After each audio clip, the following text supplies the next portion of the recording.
أقصص رؤياك علينا يا نبي، وأروي فعل الإخوة بالصبي. أقصص كيف نزع الشيطان بيننا، فأصاب الغبن شيخنا التقي.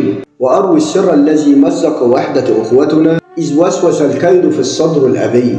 أقصص رؤياك سيدي عدالة عن براءة الذئب من دم النبي. حدثنا كيف امتد الشر في درونا، حدثنا عن السرور كيف تسعى في غفونا إلى صدر الحر النقي. هو التاريخ يحفظ ولا ينسى ألوان الشر الظاهر والخفي، وهذه همومنا بيننا ممتدة أدمت وكم عقرت الماء الصفي.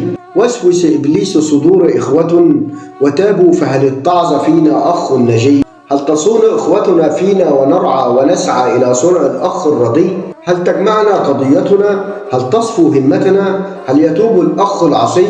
أقصص رؤياك علينا يا نبي.